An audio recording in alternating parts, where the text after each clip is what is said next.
You have been told that survival is success, that if you can eat, if you can pay rent, if you can endure another week under the weight of exhaustion, you should be grateful. But I ask you, since when did mere survival become the highest aspiration of humanity? Since when did the right to breathe become the same as the right to live? A society that celebrates your survival while quietly sabotaging your liberation is not merciful. It is calculating. Under capitalism, survival is not a failure of the system. It is its design. The worker is permitted enough wages to return to the factory, the office, the warehouse, the platform, enough food to quiet the stomach, enough shelter to preserve the body, enough distraction to numb the mind, but never enough power to question why survival is the only prize offered. This is not accidental, it is structural. The ruling class does not fear your hunger as much as it fears your awareness. It does not tremble at your poverty as much as it trembles at your unity. For hunger can be managed with charity, poverty can be managed with credit, but consciousness cannot be so easily contained. Capitalism survives by rewarding endurance and punishing imagination. It tells the worker, be resilient. It never asks why resilience is required. It applauds your overtime. It praises your hustle. It glorifies your exhaustion. But it condemns your demand for dignity as unrealistic, your demand for leisure as laziness, your demand for liberation as radicalism. What is this system, if not an elaborate mechanism to convert human life into profit? Your labor produces wealth beyond measure. Your hands construct the cities. Your minds design the technologies. Your backs transport the goods of the world. Yet the fruits of your collective labor accumulate in the hands of a few who neither plough nor program, neither stitch nor ship. They own, and through ownership they command. This is the central contradiction. Those who produce do not possess, and those who possess do not produce. To maintain this contradiction, the system must discipline desire. It must convince you that the highest good is stability within exploitation rather than freedom from it. It must transform injustice into normality. It must teach you that struggling to pay rent is adulthood, that working 2 jobs is ambition, that debt is responsibility, and that questioning this order is ingratitude. Survival is rewarded because it sustains production. Liberation is discouraged because it threatens it. Consider how crises are handled. When markets falter, the state mobilizes vast resources to rescue capital. When workers falter, they are told to retrain, to relocate, to adapt. The system reveals its priorities in moments of strain. Profit is indispensable, people are replaceable. And yet, the worker is told that this system represents freedom. What freedom is this? The freedom to sell one's labor or starve. The freedom to compete against one's fellow workers for diminishing wages. The freedom to choose between different employers who extract surplus value from the same exhausted body. This is not freedom. It is a managed form of dependency. The genius of capitalism lies not only in its exploitation of labor, but in its colonization of consciousness. It does not merely command your time, it shapes your aspirations. It narrows your horizon until survival appears as victory.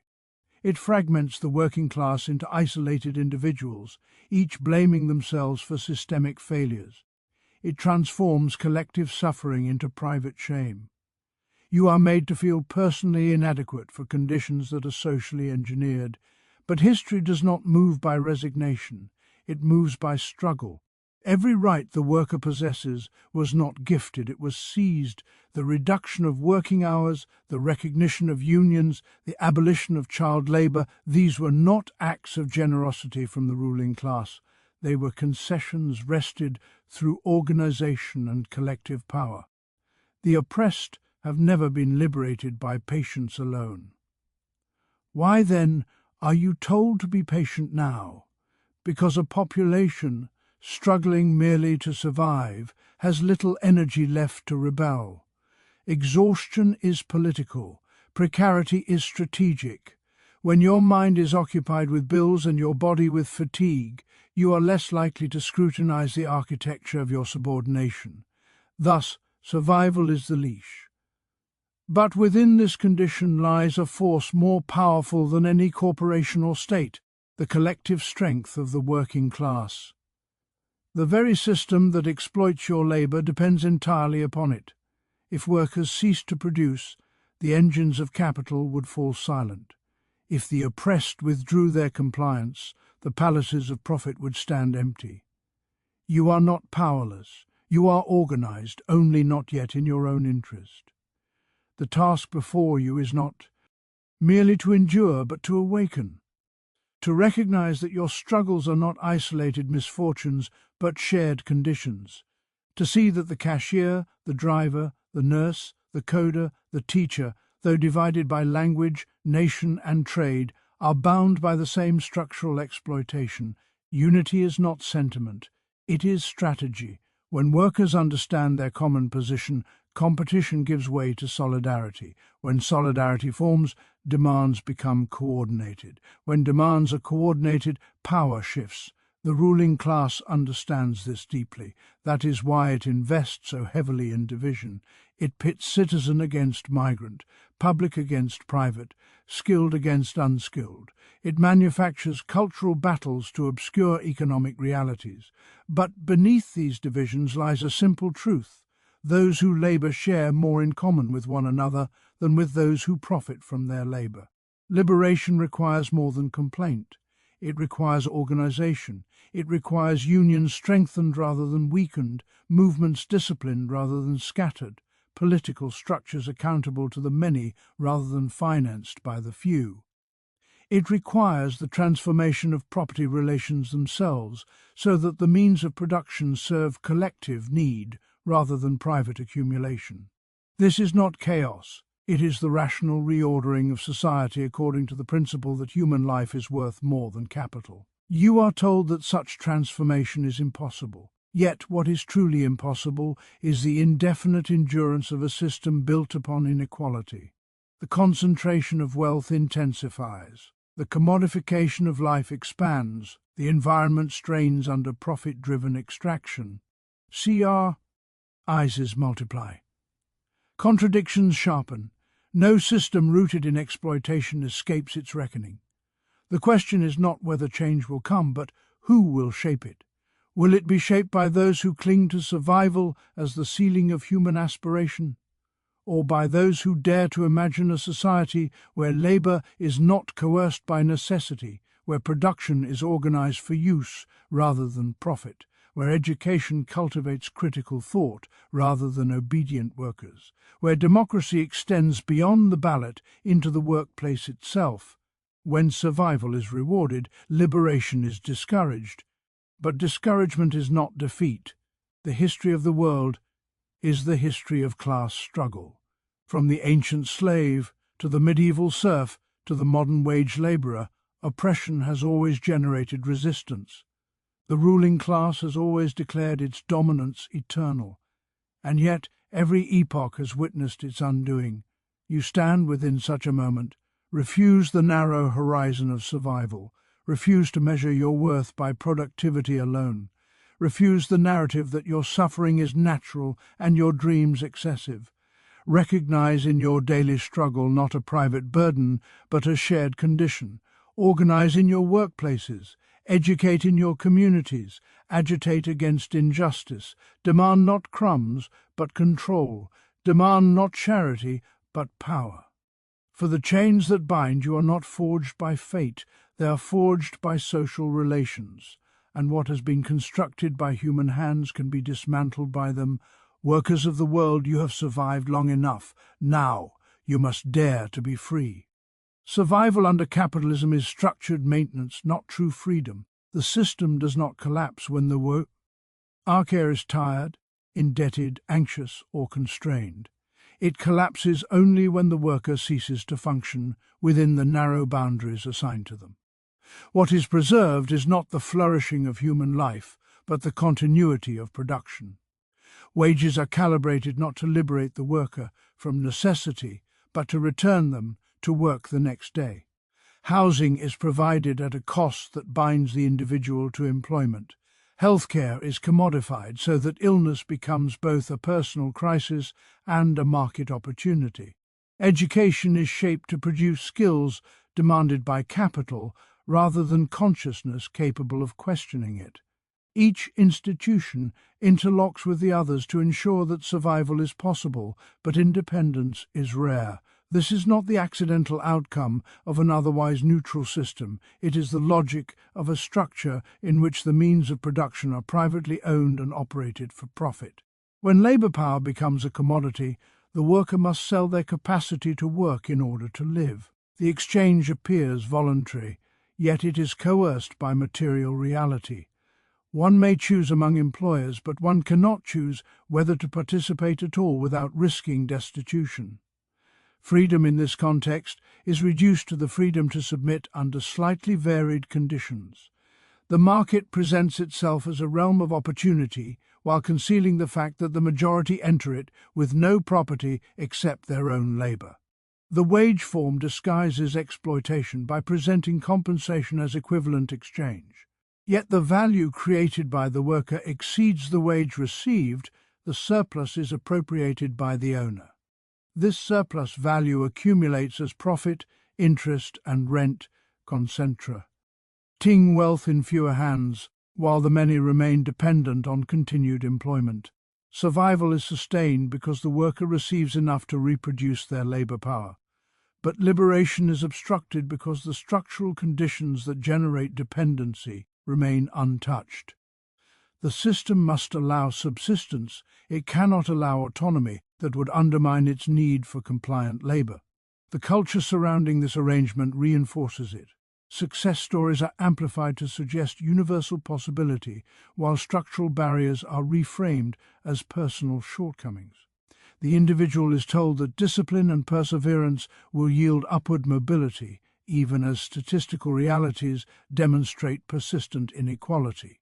When advancement does occur, it often requires integration into the very mechanisms that perpetuate exploitation.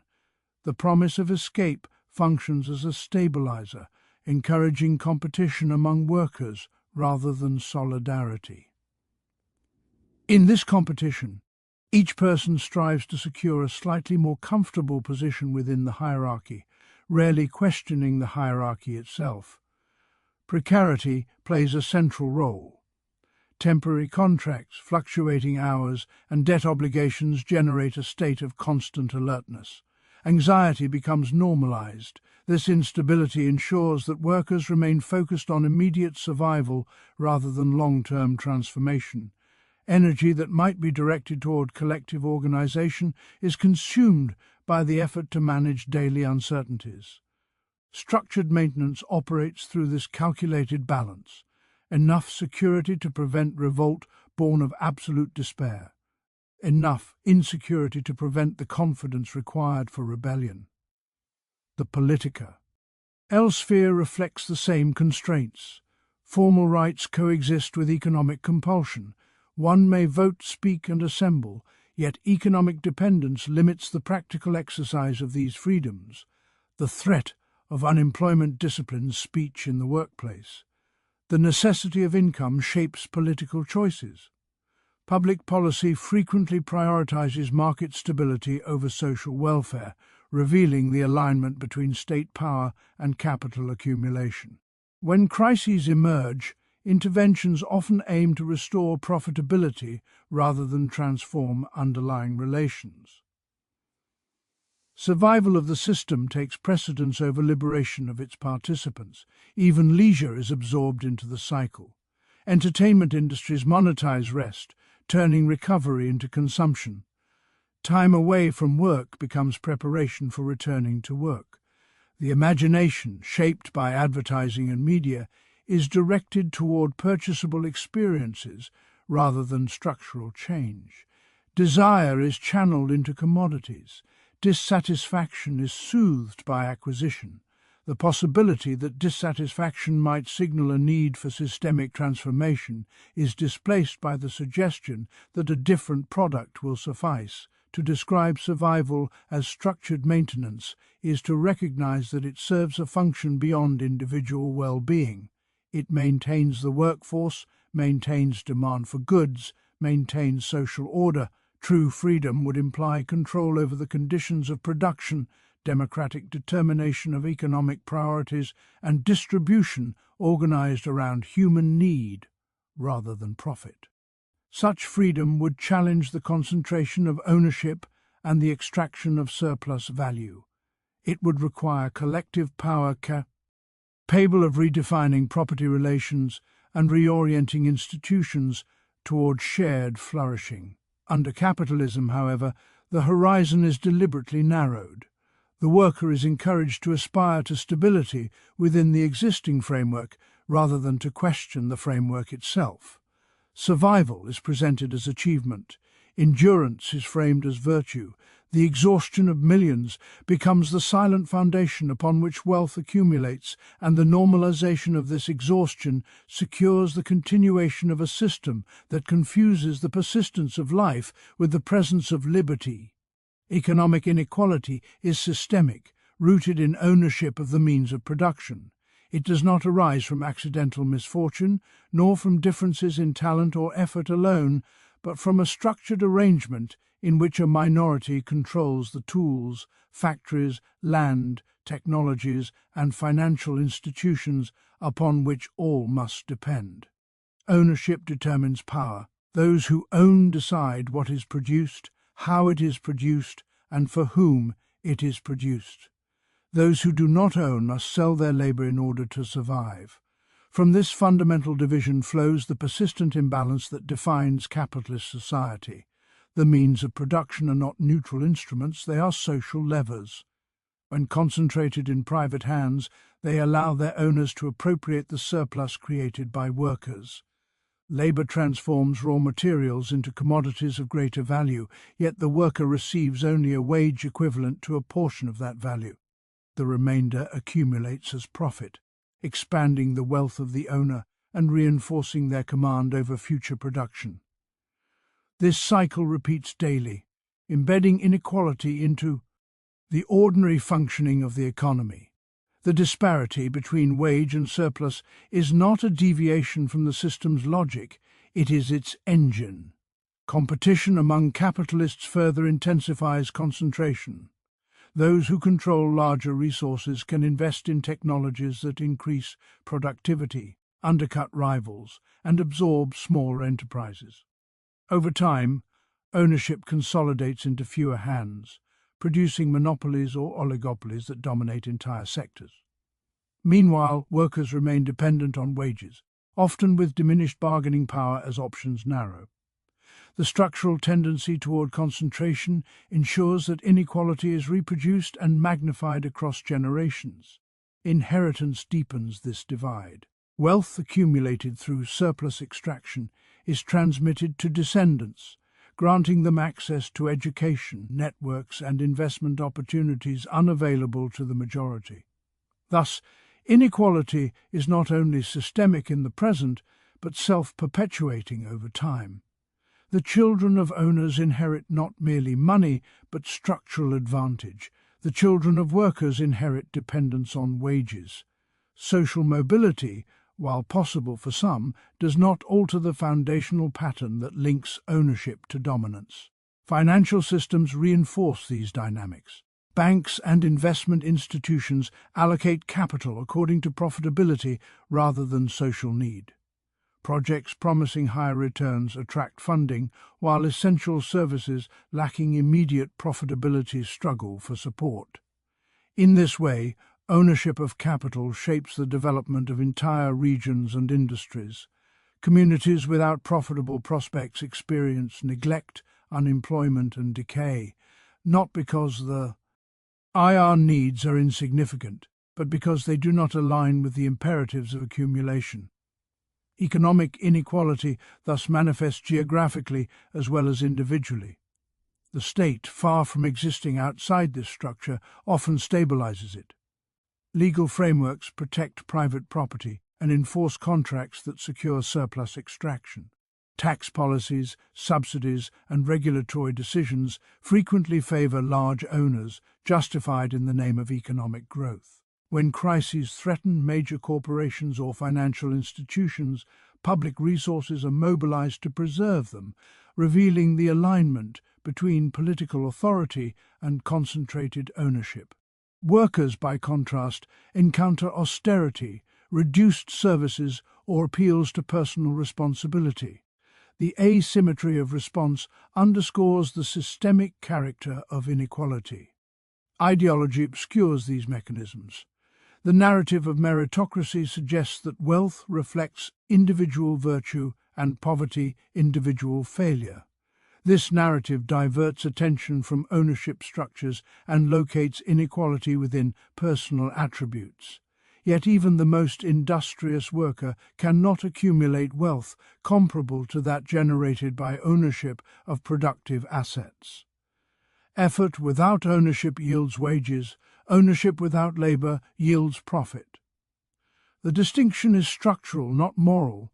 Technological advancement, rather than dissolving inequality, often intensifies it under private ownership.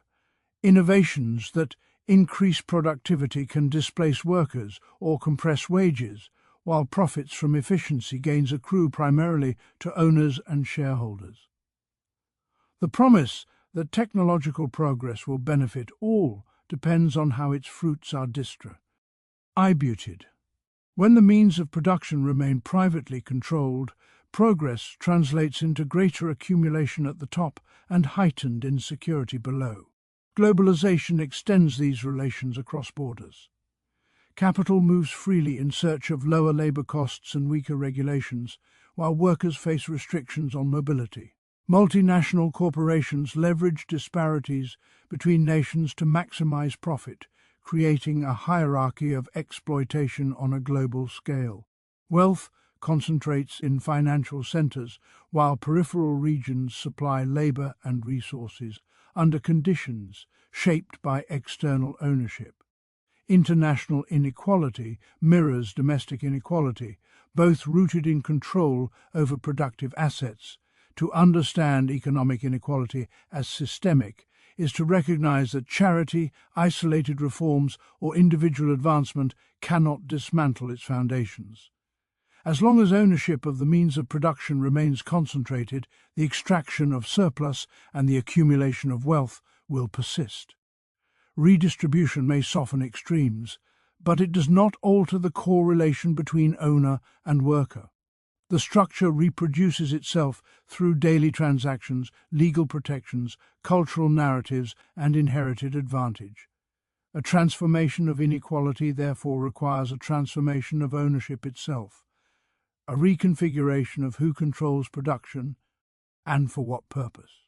Without confronting the root, private command over collective labor, the branches of inequality will continue to grow, nourished by the very processes that define the system and sustained by the enduring link between property and power. Capitalism disciplines consciousness to discourage collective liberatio. It does not rely solely on police, prisons, or laws to maintain its dominance. It relies on shaping how individuals think, desire, and interpret their own circumstances. The most enduring form of control is not physical repression, but ideological normalization. When exploitation is perceived as natural, when inequality appears inevitable, when competition seems inherent to human nature, the system secures obedience without constant force. It transforms historical arrangements into common sense. From early education onward, individuals are prepared not merely with skills, but with expectations. They are taught to equate success with personal advancement, to measure worth through income, to regard peers as competitors in a race for limited rewards. Cooperation is encouraged only within boundaries that enhance productivity. Questioning the structure of ownership or the distribution of power is rarely central to curricula. Instead, narratives of entrepreneurship, innovation, and merit dominate, presenting capitalism as both the origin and guardian of freedom. In this way, Consciousness is oriented toward adaptation rather than transformation. The workplace continues this discipline. Hierarchies become normalized through daily repetition. Managers evaluate, monitor, and incentivize, framing obedience as professionalism and dissent as dysfunction. Surveillance technologies track performance, converting human activity into data points. Workers internalize these metrics, assessing themselves through standards defined by profitability. Over time, self-discipline replaces external coercion. Individuals regulate their own behavior to align with corporate goals, often without ECT supervision. The command of capital becomes embedded within personal identity. Media and advertising extend this process beyond the workplace. Consumer culture redirects dissatisfaction into purchasing decisions. If one feels alienated, the solution appears as a product. If one feels insecure, the answer appears as a service. Structural grievances are reframed as personal inconveniences solvable through consumption. The imagination, which might otherwise envision alternative social arrangements, is saturated with images of commodities and lifestyles. Desire becomes privatized, detached from collective aspiration. The energy that could fuel solidarity is dispersed into individual acquisition. Language itself is reshaped. Terms such as human resources reduce workers to inputs. Flexibility disguises precarity. Opportunity conceals necessity. By altering vocabulary, capitalism reframes relationships of domination as neutral exchanges. The worker selling labor is described as an independent contractor, obscuring dependency. Layoffs are termed restructuring, masking the human consequences. Through such linguistic shifts, exploitation is rendered technical rather than political, procedural rather than moral. Competition plays a crucial role in fragmenting collective identity. When workers are ranked against one another for promotions, bonuses, or continued employment, solidarity appears risky. Trust erodes under conditions where advancement for one may mean displacement for another. This engineered rivalry prevents recognition of shared interests. Even in sectors where unionization could enhance bargaining power, fear of retaliation and internal division weaken collective resolve. The disciplined mind learns to prioritize individual survival over common struggle. Debt deepens psychological subordination. Student loans, mortgages, and credit obligations bind individuals to steady income streams. Risking employment through activism becomes perilous when financial commitments loom. The future is mortgaged, and with it, the courage to dissent. Debt transforms long-term aspirations into immediate pressures, narrowing horizons and reinforcing caution. Consciousness becomes preoccupied with repayment schedules rather than structural change. Digital platforms introduce new dimensions of discipline. Algorithms curate information, reinforcing existing beliefs and amplifying narratives compatible with market logic. Social validation is quantified through metrics of likes and followers, encouraging performance over substance. Attention becomes commodified, and even political expression is integrated into cycles of visibility that benefit platform owners. While communication technologies hold potential for organizing, they also fragment discourse into rapid, reactive exchanges that dissipate sustained collective focus. Ideology further operates through the celebration of exceptional success. Stories of individuals rising from poverty to wealth are circulated as proof of universal opportunity. These examples obscure statistical realities and imply that failure to ascend reflects personal deficiency. Structural barriers vanish behind tales of grit and perseverance. The system thus converts rare mobility into justification for widespread immobility, persuading many to blame themselves rather than question ownership structures. Even critiques of capitalism can be absorbed and neutralized. Radical aesthetics become marketing tools, Rebellion becomes fashion. Calls for change are commodified into slogans devoid of material consequence. By integrating dissent into consumer culture, the system diffuses its disruptive potential. Consciousness is allowed to flirt with critique so long as it remains detached from organized action. To discourage collective liberation, capitalism must prevent the recognition that workers share common conditions. It must obscure the link between private hardship and public structure. When unemployment is interpreted as individual failure rather than economic fluctuation, isolation intensifies. When low wages are seen as personal inadequacy rather than systemic extraction, resentment turns inward. Fragmented individuals are easier to govern than unified classes. Disciplining consciousness does not eliminate resistance entirely, but it constrains its scope. It channels anger into electoral cycles without structural change, into consumer boycotts without altering ownership, into symbolic gestures without redistributing power. The boundaries of the imaginable are carefully policed, ensuring that reform appears reasonable while transformation appears extreme. Within these confines, the majority continue to navigate daily pressures, often sensing injustice yet lacking the collective clarity to confront its roots, their awareness shaped by institutions that present the existing order as both natural and necessary. Workers' unity is the decisive force against entrenched power. The structure of capitalist society rests upon a fundamental dependence. Those who own the means of production cannot generate profit without those who labor. Factories do not operate themselves. Digital platforms do not code themselves. Goods do not transport themselves, and services do not render themselves. Every act of production, every circulation of commodities, every expansion of capital presupposes human labor. This dependence is the concealed vulnerability of entrenched power. When workers act in isolation, this vulnerability remains dormant. When they act in unity, it becomes decisive.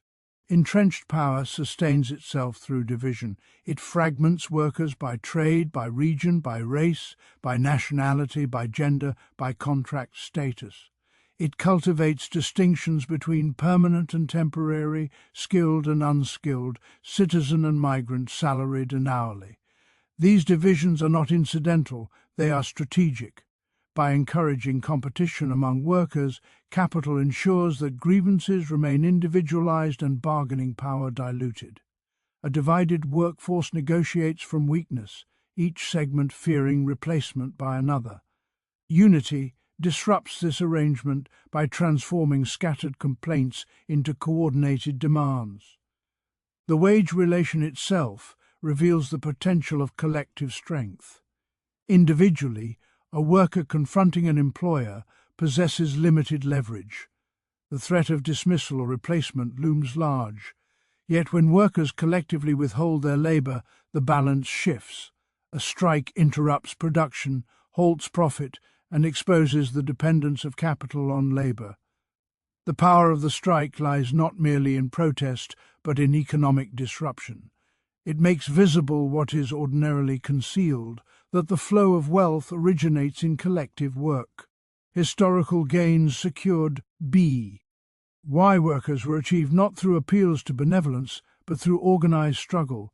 The reduction of working hours, safety regulations, minimum wages, and social protections emerged from movements that unified labor across sectors. These victories were concessions extracted under pressure. Entrenched power yielded not because it recognized injustice spontaneously, but because organized workers demonstrated their capacity to challenge profitability and stability. Unity converted moral claims into material force. Beyond economic leverage, unity reshapes consciousness. When workers gather in assemblies, unions, and councils, they recognize shared conditions. Personal hardship is reframed as structural exploitation. Isolation gives way to solidarity. This transformation of awareness is itself a form of power, for it undermines the ideological narrative that portrays inequality as individual failure. Collective discussion clarifies common interests and reveals the mechanisms that sustain dominance. Through unity, workers cease to see themselves as competitors and begin to see themselves as a class. Entrenched power responds to unity with resistance. Legal restrictions on organizing, surveillance of union activity, propaganda campaigns against collective bargaining, and the outsourcing of labor are instruments deployed to weaken solidarity. The mobility of capital across borders is often used to threaten relocation when workers demand better conditions. Such tactics underscore the recognition by capital that unified labor poses a serious challenge. The intensity of opposition reveals the magnitude of the threat. Unity must extend beyond single workplaces to counter ESE's strategies. Sector-wide and cross-industry coordination prevent employers from isolating and undermining specific groups. International solidarity counters the global mobility of capital by linking workers across borders who share common adversaries. When labor in different regions communicates and aligns demands, the capacity of corporations to exploit geographic disparities diminishes. Unity thus evolves from local organization into broader class consciousness. The political dimension of unity further amplifies its force. Economic struggle alone cannot fully transform relations of ownership. It must intersect with movements that challenge legal and institutional frameworks protecting concentrated power. When workers engage collectively in political processes, they can advocate for policies that redistribute control over production, strengthen labor rights, and expand democratic participation within workplaces. Unity in the political sphere reinforces unity in the economic sphere, creating a feedback loop of empowerment. Entrenched power thrives on the perception of inevitability. It portrays existing hierarchies as permanent features of society. Workers' unity disrupts this perception by demonstrating agency. Each successful collective action chips away at the aura of invincibility surrounding dominant institutions. Confidence grows through experience, and with it the willingness to undertake more ambitious challenges. What once seemed unattainable becomes conceivable through shared effort. The decisive character of unity lies not in spontaneous outbursts, but in sustained organization, structures that facilitate communication, mutual aid, and coordinated action to transform momentary anger into enduring capacity. Education within movements deepens understanding of economic relations and strategic possibilities. Discipline and solidarity ensure that setbacks do not dissolve commitment. Through persistent organization, unity becomes more than sentiment. It becomes a durable counterweight to entrenched power. In the absence of unity, workers remain subject to decisions made without their consent, their labor appropriated for purposes they do not determine. In the presence of unity, the same workers possess the means to contest, negotiate, and reshape those decisions. The dependence of capital on labor becomes not a hidden assumption, but an explicit leverage point. Entrenched power may command vast resources, but it cannot function without the coordinated activity of those who produce, and when that coordination aligns with collective purpose rather than private profit, the foundations of dominance begin to shift under the weight of organized labor. Social transformation requires organized collective action, not individual endurance. The endurance of isolated individuals may inspire admiration, but it does not alter the structure that necessitates such endurance. A worker who tolerates long hours, low wages, and precarious conditions may survive within the system, yet their survival leaves the underlying relations of power intact. Capitalism is not dismantled by resilience, it is sustained by it. The system relies upon the capacity of individuals to adapt to hardship, to normalize insecurity, and to internalize struggle as a private burden rather than a public issue. Individual endurance is often celebrated as strength. stories of perseverance circulate widely, portraying those who rise despite obstacles as embodiments of determination. Yet these narratives obscure the broader reality that for every celebrated success, countless others remain constrained by the same structural barriers. The focus on personal triumph diverts attention from collective conditions. It suggests that change depends on exceptional effort rather than shared organization. In doing so, it protects the system from scrutiny, transforming systemic injustice into a test of character. Organized collective action operates on a different logic. It begins with the recognition that exploitation is not an individual misfortune, but a social relation. Workers across industries experience variations of the same dynamic.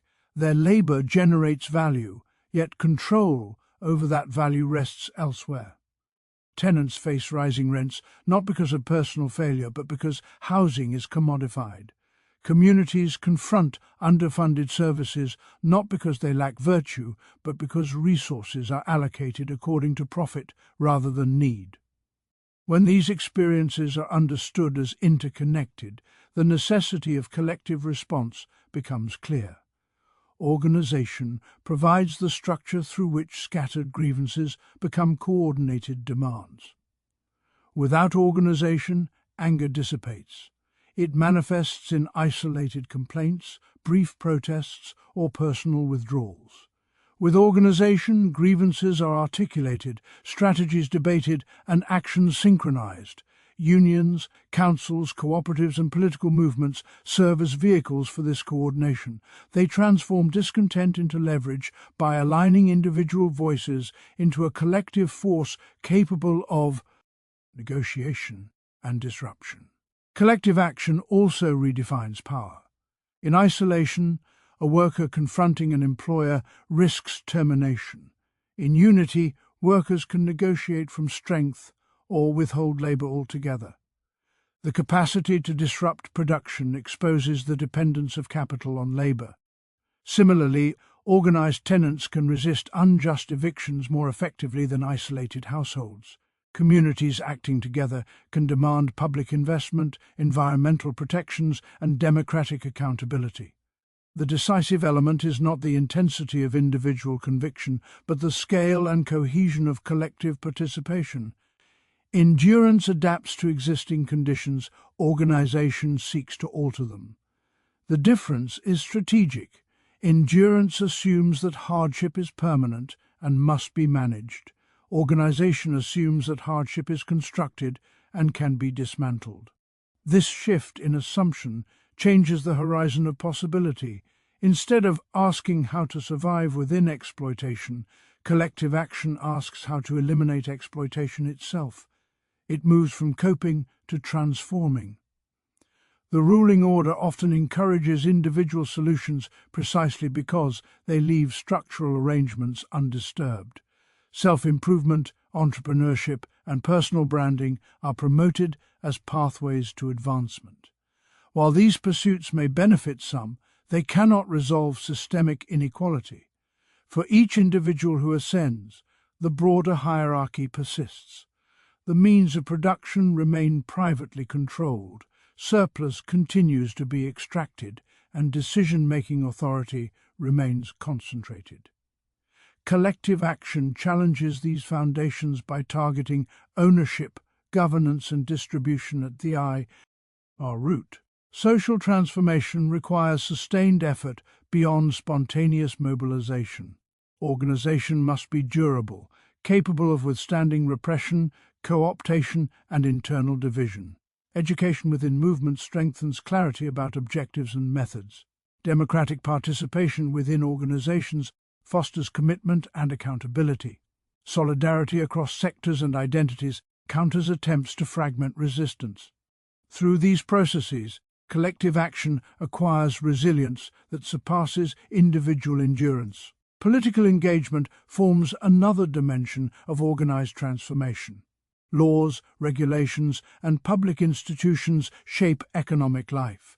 Collective movements that influence or reconstruct these institutions can alter the distribution of power. Expanding workplace democracy, securing social protections, and redefining property relations demand coordinated political struggle. Individual endurance cannot legislate change.